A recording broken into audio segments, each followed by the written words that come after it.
When I got home, I heard unfamiliar voices coming from the basement. I listened carefully and heard my husband talking to a woman. Hey, can we be together until late tonight? Yeah. My wife is out until tonight, so relax. Let's enjoy our time together slowly. My husband was talking in a mushy voice. He was cheating on me without my knowing. Blood rushed to my head, and I wanted to rush in right away, but I calmed down. Even if I went now, I would only catch them in the act. I planned to make them taste hell. My name is Kate Miller. I'm currently 40 and working as an office clerk for a stationery manufacturer. I married my husband, Keith, 5 years ago, but we promised to live together as a childless couple due to our age. Since then, we've been living together happily, but lately, we've stopped seeing each other as members of the opposite sex. Before, I used to be embarrassed to show my face without makeup in front of Keith, but as the years went by, I became able to walk around without any shame. Keith, like me, got used to it, and although he used to exercise if he gained even a little weight because he didn't want to be thought of as sloppy, he eventually stopped caring about his appearance. Now, he has a beer belly and fat resting above his belt. You've gained weight recently. Shouldn't you exercise for your health? Huh? Oh, yeah. I will sometime. Keith was lying on the sofa, engrossed in his cell phone. He often gave me half-hearted answers when I spoke to him. Were we both going to forget about caring for each other and grow old in this degenerate life? I wondered. Then one day, Keith suddenly became interested in fashion. On his day off, he bought a bunch of clothes and put on a fashion show in front of the mirror. He was in a good mood, even humming a tune. I thought it was strange to see Keith so happy. I was suspicious of him suddenly becoming interested in fashion, so I asked. You used to say cheap clothes were enough. What's changed? Noticing me, Keith answered while folding the clothes he had spread out. Oh, I just thought I should take care of my appearance now that I'm getting older. With that, Keith took his clothes to his room. I was strangely happy that Keith had become fashionable. It reminded me of how cool Keith was before we got married. I thought I'd follow Keith's lead and buy some nice makeup to make him fall in love with me again. It felt like we were back in our newlywed days, and I made dinner a little more luxurious. Keith also seemed happy when he saw my appearance and the food, and he asked, "What's today? Is it some kind of anniversary?" "No. You became fashionable, and it reminded me of our early days, so I got a little carried away," I said, blushing, and Keith smiled happily. "Oh, is that it? I'm happy to have such a lavish dinner for the first time in a while. Let's eat." Keith ate heartily and finished everything. I was glad I had made the effort to cook, watching him eat. The next day, a colleague called out to me at work. "Mrs. Miller, I saw your husband outside yesterday, and he seemed to be having a great time walking around." Mrs. Young, my coworker, nudged my arm and said with a grin, "Did you see? He woke up to fashion recently, and he bought a ton of clothes yesterday, so I was surprised," I said, and Mrs. Young's eyes widened. "Eh? Didn't you go shopping with him?" "No, I was home yesterday." I denied it, and I felt something was off. Mrs. Young then told me what she remembered seeing yesterday. "I'm sure I saw someone yesterday at noon who looked just like Mrs. Yu, with the same height and build, and similar hairstyle and clothes, next to your husband. But I only saw them inside a store, so it might have been a store clerk." Mrs. Young said that, thinking it was a misunderstanding on her part. I was a bit flustered, but I thought it was definitely a store clerk. Keith wouldn't do something like that, I thought. "It must have been a store clerk. Don't scare me like that first thing in the morning. You woke me up all at once." I brushed off Mrs. Young's misunderstanding by laughing it off. I was chatting with Mrs. Young until work started when I got an email. It was about the possibility of participating in next month's company trip. I marked my participation and promised to go with Mrs. Young. Then it became evening as I was working, and I went home after stopping by the supermarket. When I entered the room, Keith was in the kitchen, rustling around. Since he never cooks even when he comes home earlier than me, I was suspicious. "I'm home." "What are you doing?" When I called out, Keith was a little surprised, but soon moved away from the kitchen. "Oh, welcome back. I was just thirsty, so I was looking for some tea." Keith explained, but he was searching in the spice rack where there should have been neither a cup nor tea. "That's the spice rack.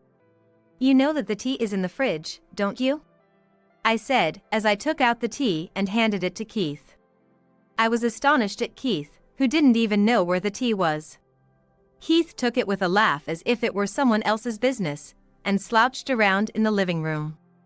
I cooked dinner for Keith like that, and while eating together, I talked about what happened at the company today. Speaking of which, I'm going on a company trip next month. I'll also finish shopping for the trip with my colleague Mrs. Young next Saturday.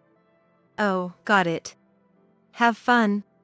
Then, I remembered the story that Mrs. Young saw Keith. "Oh. Speaking of which, Mrs. Young saw you yesterday. She thought we were on a date because someone who looked like me was next to you. She saw you in a clothing store, but you were the salesperson, right?" I said, looking cautiously at Keith. Keith also nodded and spoke. "Yeah. I had the salesperson put together a coordination that suited me. I requested clothes that wouldn't look strange next to you since the salesperson looked just like you." I was delighted by Keith's words, thinking of me. Since I thought we were going to live together like family, with no more dates, I got excited about being able to date, holding hands like when we were newlyweds. I completely forgot my uneasy feelings about Keith and finished eating happily. And for a few weeks, I spent peaceful days until it became Friday night.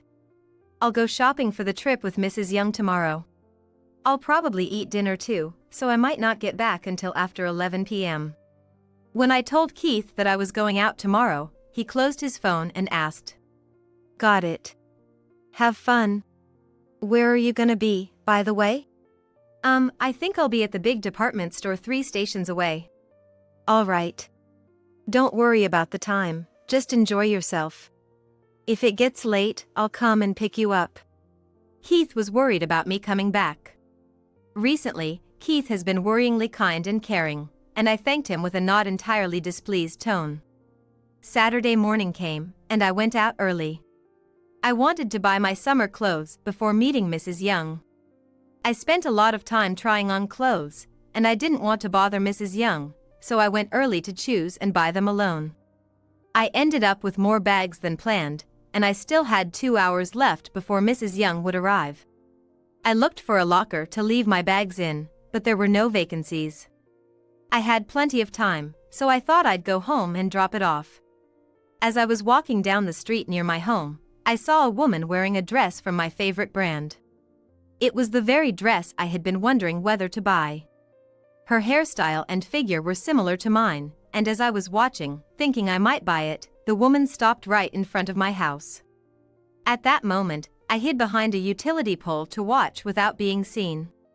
As expected, Keith opened the front door and, after looking around, beckoned the woman into the house. Suspicion growing, I decided not to enter through the front door and quietly entered through the kitchen's back door. Then I heard the voices of Keith and the woman from the living room. "Can we be together until tonight?" "Yeah. My wife is going out to have dinner with her friends, so we can spend time together until around 10 p.m. Keith reassured the woman, saying that I wouldn't be there until night. "I'm so happy. Last time you left just after shopping, and I was lonely." Sorry, that day my wife was at home, and I would have looked suspicious if I'd been out late." I could hear Keith's voice, responding sweetly to the woman's cutesy tone. I felt a chill in that moment. I realized that the person Mrs. Young saw last time wasn't a store clerk, but this mistress. The thought that Keith had been taking such care with his appearance for this woman made me angry. "Hey, did you look for the spices? If you didn't, I can't make a delicious meal, you know." "I looked for them last time. I'll show you while I still remember." With that, their voices grew closer and closer. I was supposed to leave the clothes and leave, but I feared being discovered and instead went out with the bags. I managed to leave the house just in time, without making a sound. I put the bags in the outdoor shed and left the house in frustration, feeling like crying. As I walked, I wondered how long Keith had been cheating. Thinking that all the efforts Keith had made for me recently were actually for that woman made me furious. Feeling irritated, I met up with Mrs. Young. Even while shopping, I couldn't help but wonder when the two of them had started cheating, and who the mistress was. Determined to make him confess, I came up with a plan. After dinner with Mrs. Young, I returned home around 10 p.m. He was lounging around the house as if nothing had happened. "Welcome back. Did you have fun?" Keith was behaving so naturally that I thought what I had seen at noon might have been a dream. "Yes, I had a wonderful time." I responded to his lie with a lie of my own. I wouldn't be satisfied unless I trapped him in a way that he couldn't talk his way out of. I thought so, and kept Keith in the dark until my plan was perfect. Of course, during that time, I diligently collected evidence like photographs and recorded phone calls. 3 weeks went by, and I was looking forward to the company trip this weekend. By the way, isn't the company trip coming up soon? When does it start and end? Keith asked with a worried look in his eyes, but I knew he was probably planning to bring that woman over. I answered with a look of concern. "It's from Friday morning until Sunday night." "Keith, can you manage to cook and all? You might want to order takeout." "Yeah. I'll try not to make a mess. I'll miss you, but enjoy your time with your colleagues." I'm sure that at that moment, Keith was secretly celebrating the opportunity to spend time with his mistress. I hoped he would keep playing into my hands without suspecting anything. And then Friday came, and it was the day of the company trip. I was planning to leave the house at 10 a.m., and Keith was leaving for work at 8 a.m., so I would leave later. I took advantage of that time to carry out my plan. After Keith left, I immediately opened his room. I intentionally spilled perfume, filling the room with the scent. Then, I quickly sent Keith an email, telling him that I'd accidentally spilled perfume while cleaning his room, and asking him to sleep in the basement from today until Sunday. Keith's room had an inside lock, but the basement had an outside lock. I had utilized the mechanism of the locks. Since I received a reply from Keith agreeing to use the basement, everything seemed to be going according to plan. I looked at Keith's email and then headed straight for the company trip. During the trip, I couldn't relax. My mind was consumed with thoughts of Keith and his mistress, and I found it hard to enjoy myself. "Hey, Mrs. Miller. You look pale and you're sweating a lot. I'll tell the boss, why don't you take a break?" Mrs. Young, who had been walking with me, looked quite concerned about my condition. "I'm sorry, even though I promised to walk with you. I feel sick, so I'm going to leave early." "Don't worry about it. The boss was walking over there, so I'll go get him." Mrs. Young ran to the boss and called him over. When the boss saw my condition, he was very concerned and asked if I was feeling unwell. "Go back to the hotel or have your husband come and pick you up," he told me. If Keith came to pick me up, our planned scheme would fail, so I decided to return to the hotel and leave early in the morning. Keith would never think I'd come back on Saturday morning when I said I'd return on Sunday night. I was so excited to imagine Keith's panic-stricken look. When morning came, I apologized to Mrs. Young and my boss and decided to head home early. I took connecting trains and arrived at my nearest station at 9 in the morning. Hoping that Keith and his mistress were still fast asleep, I hurried home. The moment I opened the key to my house, I was sweating so much that it didn't feel like I was opening my own door. With a tension that made me feel like I couldn't make a sound, my heartbeat kept rising. Just when I was going to go to the basement and quietly lock the door, I heard a voice. "Keith, wake up. It's already 9 in the morning. I'm hungry, let's eat breakfast." The mistress had woken up. I was so surprised at the voice that I slipped the luggage I was holding and made a loud noise. I was sweating and panicking, but I decided to change my plan instantly. "I'm home," I loudly announced my arrival to Keith. The two were silent and still. They probably didn't expect me to come back, and they must be panicking. After that, I continued to walk around the living room, making loud noises, and putting away the luggage from the trip. The two were probably stuck in a situation where they couldn't get out. Then I said loudly, "Huh? Is Keith out?" I pretended to look for Keith. "Oh. He might be sleeping in the basement." I said it loudly and slowly approached the basement. I heard a small noise from the basement as if they were desperately looking for a hiding place, and I couldn't help but chuckle. Then I flung the basement door open. "Huh? He's not here. Maybe he went out," I said and sharply closed the basement door. At the same time, I casually locked it. The two probably haven't realized the seriousness of being locked in, feeling relieved that they've managed to hide safely. I turned on the TV and listened with the volume up a bit. The weather forecaster reported that today was going to be a hot and humid summer day. I turned on the air conditioner in the living room and enjoyed myself in the cool room. On the other hand, the basement was almost like a storeroom, with no air conditioner or fan. I smiled smugly, wondering how long they could endure. An hour passed. Keith and the woman were still holding on, waiting for me to go somewhere. I looked out the window. The sun was shining, and it was a scorching heat. I vowed not to go outside, so as not to give Keith a chance. As I comfortably watched TV and ate snacks, another hour passed. Then, as if they had reached their limit, I heard Keith's voice. "Hey! Open up!" I sighed and headed to the basement. When I opened the key, a stuffy air flowed from the basement. "It's hot, give me water." Keith went to the living room, sweating and looking exhausted. I peeked into the basement, but the woman was not there, apparently still hiding. Keith drained the water and started yelling at me. "You said I could use the basement. Why did you lock it?" Keith showered me with curses. I apologized sincerely but said a little word to shake Keith. "I'm sorry. But when I checked the room, nobody was there." "Where were you, Keith?" Keith couldn't possibly admit that he was hiding in the closet with a woman, so he blabbered on, raising his voice to cover it up. "So, what does it matter? It's hot, it's hot." With that, Keith took a bottle of water in hand and went back down to the basement. I figured he must have gone to give the water to the woman hiding there. 5 minutes later, Keith still hadn't returned and commanded me as follows. "I feel like I'm gonna faint from the heat. Go buy some ice cream right now." Keith spoke to me condescendingly, pointing his finger.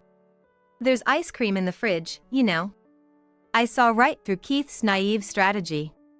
I had anticipated what Keith was likely to say, and I was prepared. "Today, let's have pancakes." "Yes, pancakes."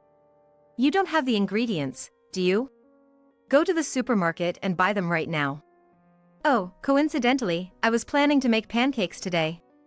"I have all the ingredients, so there's no need to go shopping today." Keith was trying in some way to get me out of the house. I was desperate not to laugh at Keith as he thought frantically. I finally decided to take drastic action, fearing that if he said anything more, it would be something I hadn't anticipated. "The smell of perfume must have already disappeared from your room, and you don't need to use the basement. Shall we clean the basement?" As I tried to go to the basement, Keith stopped me in a panic. "I'll clean it, so it's okay." "You've never cleaned anything before, have you?" Even though I said that, Keith was desperate to stop me. "I feel like cleaning. Leave it to me." He forcibly took the cleaning tools, so I stared at him and said, "Then clean your own room instead of the basement. You've never even cleaned your own room before. Start with that, not the basement." Keith was momentarily taken aback by the irrefutable words. I took advantage of the opportunity, hurriedly went down to the basement, and opened the door. The woman was sitting in the middle of the basement room, perhaps because the closet was too hot. The moment our eyes met, her face turned pale. "Who are you?" Of course, I knew she was his mistress, but I pretended not to know. Keith and the woman thought it was their chance, so they lied. This lady is my boss at work. I forgot to bring home some important documents, and she brought them to me. Yes, that's right. I'm Keith's boss. I'm here to help. Keith thought he had cleverly lied his way out of the situation. The woman also clumsily tried to stick to the lie, desperate to maintain the story. It was too sloppy, and I almost laughed. Really? Your boss comes to deliver them on a weekend morning? Normally, wouldn't you go and pick them up? I said that, and Keith started to sweat. Furthermore, I confronted Keith.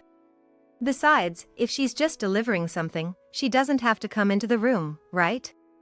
Even if you wanted to offer her a tea as thanks, you'd lead her to the living room, wouldn't you? It's strange to bring your boss into a room without air conditioning. Keith seemed to regret the lie he had made on the spot. But it's too late to regret now. The woman also just turned blue and hung her head. Since Keith and the woman were just silent, I brought up the subject. You're not his boss, are you? You're his lover, right? When I said that, Keith's shoulders twitched. It was as if he was admitting it. I'm sorry I lied. But really, this is the first time I've done something like this. Please believe me in that. Keith tried to explain. The woman also nodded in agreement with Keith. I'm not going to fall for such a makeshift excuse. So, the woman who was visiting our house last time was someone else? I said, and Keith let out a loud exclamation in alarm. Did you think you could fool me? I've got evidence of you bringing her here again and again, and all those phone calls. I've got proof. With that, I handed Keith the business card of the divorce lawyer I had gotten. The woman looked pale throughout the ordeal. Keith was very persistent, and I couldn't refuse him. What? You were the one coming on to me, saying you're better than my wife. What are you playing the victim for? When Keith shouted angrily, the woman fought back. I am the victim. Telling me to dress and style my hair like your wife, so your wife and neighbors wouldn't find out. You're so selfish. The woman was also yelling, emotions raw. I stopped their quarreling with a single sentence. The real victim here is me. With that, their argument came to an abrupt halt. I quickly got the woman's address and contact information, and sent her home for the day. She played the victim card right to the end. Once alone with me, Keith looked awkward and kept his eyes down. Can you please leave right away? I think the lawyer will be contacting you about the division of assets. After that, Keith left with only his essentials. He's probably going to his parents' house. I had expected this, so the moment Keith left, I called his parents. Mr. Miller, I'm sorry to call so suddenly. Can I talk to you for a bit? I told his parents that Keith's infidelity had caused us to divorce, and they were quite angry. They apologized to me and promised to kick him out even if he came back home. Keith moved exactly as I had predicted. He apparently tried to lie and stay with his parents. I'm home. We're doing some renovations at the house. Kate went to stay at her parents', so let me stay here too. He shamelessly tried to stay with this lie, but his parents, having heard everything from me, lectured Keith and kicked him out. Keith will be staying in a hotel for a while, and I'm sure his money will run out soon. As I imagined Keith feeling uncomfortable as his address changes and rumors spread after the divorce, I found it funny and couldn't help laughing. I was delighted thinking about Keith's future miserable life. And the woman he cheated with will also be served with a claim for damages for emotional distress, so a few days later, the woman came to my house. Her parents were standing behind her. They said that she wasn't working and couldn't pay the claim, so she had turned to her parents. And her parents, feeling terribly sorry, wanted to apologize in person. The sight of the three of them apologizing at my front door was quite ridiculous. I told the cheating woman this. You can take years if you need to, but you must pay back the money you earn yourself. Don't rely on your parents at all. With that, the woman, who seemed intent on relying on her parents, looked fearful, almost crying. No matter how much she resisted, I couldn't sympathize with her. I thought it served her right. After a while, I received payment from Keith and the woman. I sold the house we were living in and moved to an apartment for one person. I'd never lived alone before, so I was anxious, but it turned out to be comfortable. I didn't want to give up on love because of what happened, so I'm going to start looking for a new relationship. I'm still anxious about falling in love again, but I think I can forget about my ex-husband entirely by finding new love. I've decided to live a life without regret.